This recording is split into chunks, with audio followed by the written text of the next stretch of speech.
¿Sabías que el antisemitismo en Alemania comenzó antes de Hitler? Cuando pensamos en antisemitismo, solemos imaginar campos de concentración, camisas pardas y la figura siniestra de Adolf Hitler. Pero ¿y si te dijera que el odio a los judíos en Alemania ya existía mucho antes del nazismo? Hoy viajamos al corazón del siglo XIX para descubrir cómo se sembró el odio mucho antes de que los nazis llegaran al poder. Alemania, siglo XIX. Mientras el país se unifica bajo el Imperio alemán, también florece un sentimiento cada vez más extendido, el antisemitismo moderno. Aunque el odio a los judíos ya existía en Europa desde la Edad Media, ahora toma una nueva forma, no religiosa, sino racial, ideológica y política. Antes, se les acusaba de matar a Cristo o de profanar la hostia. Ahora, la narrativa era otra. Los judíos eran presentados como una amenaza al orden natural, como conspiradores que dominaban la economía, la prensa y hasta la política desde las sombras. A finales del siglo XIX surgen partidos políticos abiertamente antisemitas, como el Partido Social Cristiano de Adolf Stoecker.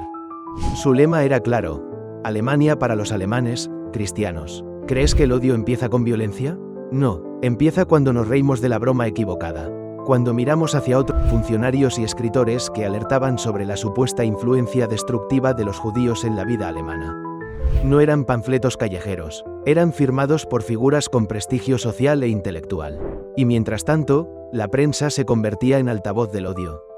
Periódicos como el Berliner Antisemitische Zeitung o el Futuro Stürmer de Julius Streicher difundían rumores, calumnias y teorías de conspiración. Desde acusaciones de usura hasta rituales sangrientos inventados, todo valía para convertir al judío en enemigo. Estas publicaciones no eran marginales. Se vendían en kioscos, circulaban entre estudiantes universitarios, llegaban a las oficinas del gobierno. El antisemitismo no solo se normalizaba, se institucionalizaba. Se volvía parte del discurso cotidiano. Las universidades, que deberían haber sido faros de razón, tampoco escapaban. Pseudocientíficos como Houston Stewart Chamberlain escribían tratados donde hablaban de razas superiores e inferiores, con una clara advertencia: el peligro judío debía ser contenido. Estas ideas raciales, disfrazadas de ciencia, fueron tomando fuerza entre sectores nacionalistas y conservadores. Y muchos, sin cuestionarlo, las aceptaban como verdades.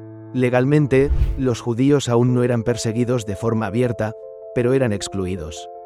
Dificultades para acceder a cargos públicos, limitaciones en la docencia, sospechas constantes si destacaban demasiado en los negocios. No eran ciudadanos de pleno derecho, aunque no existiera una ley explícita que lo dijera. En 1903, se publica un documento que marcaría época: Los Protocolos de los Sabios de Sion. Un texto completamente falso que describía un supuesto plan secreto de los judíos para dominar el mundo. Era una ficción, pero muchos lo creyeron. Y lo peor, muchos querían creerlo, porque ofrecía una explicación fácil a los problemas sociales y económicos, un enemigo común. Tras la Primera Guerra Mundial, la situación solo empeora.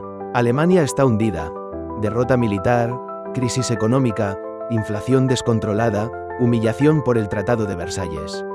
Y entonces, aparece el chivo expiatorio perfecto: los judíos. Se les culpa de la guerra, de la rendición, del comunismo, del colapso financiero.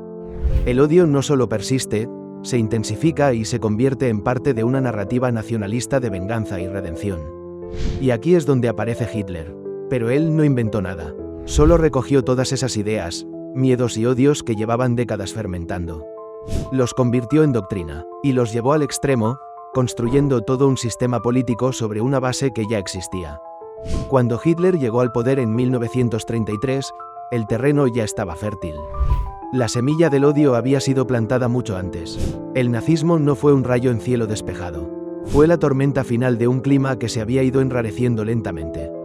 Recordar esto no es solo mirar al pasado. Es entender que la intolerancia rara vez llega de golpe. Comienza poco a poco, con bromas, con artículos, con silencios. Se disfraza de preocupación legítima. Y cuando menos lo esperas, se convierte en ley, en violencia, en tragedia. El odio no empieza con las cámaras de gas.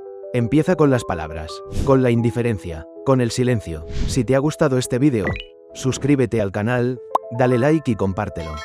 Porque la historia no se repite, sino que se permite.